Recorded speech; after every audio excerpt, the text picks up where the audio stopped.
Mesdames et messieurs, bienvenue dans cette antenne d'Azora Plus. Aujourd'hui, nous allons vous parler de la situation en République démocratique du Congo. Lisons ensemble. Sur France 24, le président rwandais Paul Kagame affirme que son pays entra en guerre avec la RDC si cela est nécessaire. Mesdames et messieurs, sans oublier aussi que Paul Kagame est toujours cité dans plusieurs rapports de l'ONU concernant la guerre et le soutien total aux rebelles du M23 dont l'armée rwandaise et ougandaise se trouve aux côtés des rebelles du M23. Alors, longtemps toujours, cette rébellion fait la terreur, causant la terreur au sein de la population congolaise, dont plusieurs analystes parlent de la fin et l'échec de Paul Kagame, selon lui, pensant faire la guerre et conquérir la République démocratique du Congo pendant 2 semaines, mais malheureusement, ça prend du temps et voilà, la guerre fait au moins 2 ans. Et comme vous analysez la guerre, la rébellion du M23 avait mis la pression sur l'axe et Sake à Kichanga jusqu'à ce qu'arrivé à Sake, il s'est contrecarré avec une force et voilà,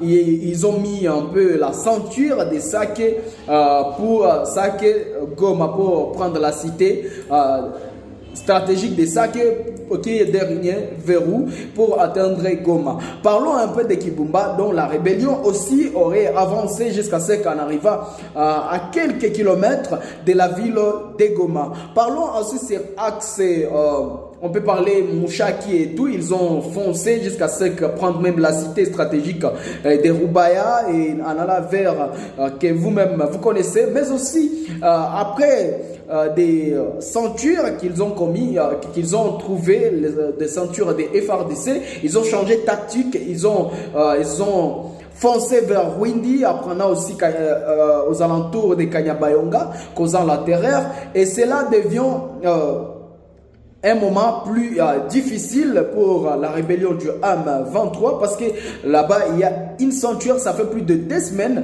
que les combats font toujours rage aux alentours de Kanyabayonga. Alors la prise de question se pose à propos de cette sortie médiatique de Paul Kagame de faire la guerre en République démocratique du Congo, selon plusieurs analystes, alors que Paul Kagame avait déjà commencé avec la guerre, ça fait longtemps, ça fait plus de 30 ans que Kagame est toujours en République démocratique du Congo avec ses troupes et qui combattent. Plusieurs questions se posent. Pourquoi Kagame parle qu'il va combattre alors qu'il est déjà en combat avec la République démocratique du Congo? Je pensais que c'est une manipulation qu'on veut seulement actualiser la guerre pour faire comprendre aux gens que voilà, nous sommes prêts à faire la guerre. Alors que vous êtes, les Rwandais est toujours prêts parce que ces troupes, son armement presque, selon l'ONU, plusieurs militaires rwandais et les Rwandais activent toujours la présence militaire à l'est de la République démocratique du Congo. Et cela, ça fait quelques jours que mais aussi le président Félix Antoine Tshisekedi fait toujours ses déclarations, sans oublier aussi dans la campagne électorale. Le président congolais avait parlé aussi de faire la guerre contre les Rwandais et il va unir même les 2 chambres du Parlement à la moindre escarmouche. Que pensez-vous de cette situation? Et voilà, donc, selon on compare, ça devient des réponses, ça devient des réponses similaires. Donc, à propos de ces déclarations, la déclaration de Félix Antoine Tshisekedi, le président congolais, mais aussi Paul Kagame. Que pensez-vous de cette situation?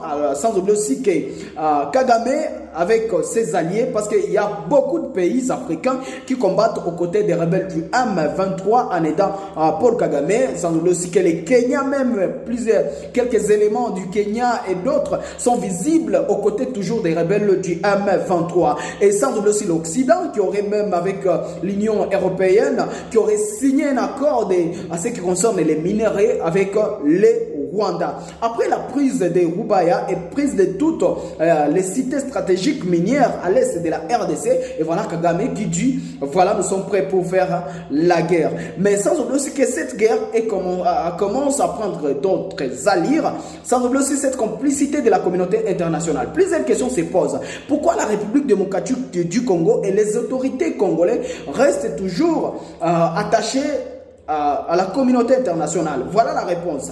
La réponse est que Paul Kagame peut faire la guerre parce qu'il sait bien qu'il est soutenu par l'Occident, il est soutenu par la Pologne qui aurait même déclaré ouvertement qu'ils ont signé des accords militaires avec les Rwandais, mais aussi les États-Unis avaient signé accords militaires. S'il arrive au Congo, il nous trompe en disant non, voilà, nous ne sommes pas avec les Rwandais, mais en vraie version, si vous analysez les choses, vous allez comprendre, il signe des accords militaires. Vous allez comprendre même le fils de Yoweri Museveni qui était en visite officielle à la République démocratique du Congo, mais en retour il est parti au Rwanda pour voir ses frères, pour signer, renouveler encore ces accords de faire toujours la guerre en République démocratique du Congo. Plusieurs questions se posent. Si Kagame parle ça, parce qu'il est accomplice avec l'Occident, c'est l'Occident qui l'aurait envoyé d'aller à la France 24 pour changer l'actualité de la guerre, parce qu'on trouve que la guerre actuellement,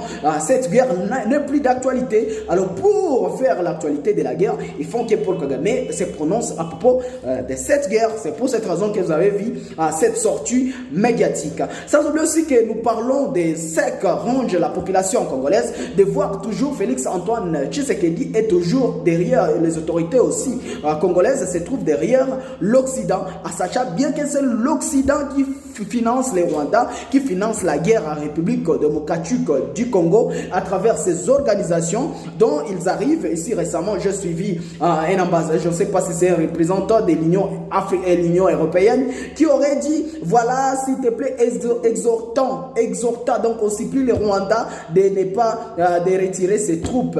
Vous êtes en état, donc une grande organisation internationale, supplie les Rwandais, un pays africain, voilà, parce qu'on connaît leur politique, on connaît de quoi s'agit-il, parce que c'est bien lui qui facilite le pillage, c'est bien lui qui est donc il est les travailleurs, et leur pose c'est qui? C'est la communauté internationale. Plusieurs questions se posent. Pourquoi les Congo aussi, les autorités congolaises, ou soit sont complices, on ne sait pas, pourquoi eux aussi ne changent pas les partenaires? Pourquoi? Car les Rwandais, on connaît bien qu'ils ont leurs partenaires sur l'Occident.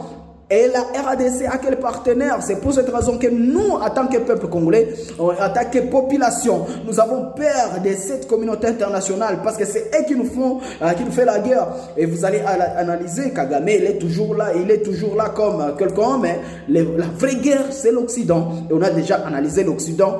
Pourquoi ne pas changer? Et les mêmes Occidentaux, ce sont les partenaires de la RDC. Et vous pensez gagner cette guerre? Donc on a déjà perdu la guerre sans même commencer la guerre. Que pensez-vous de cette situation? Que pensez-vous de ces analyses? Abonnez-vous, mais aussi partagez pour comprendre de quoi s'agit.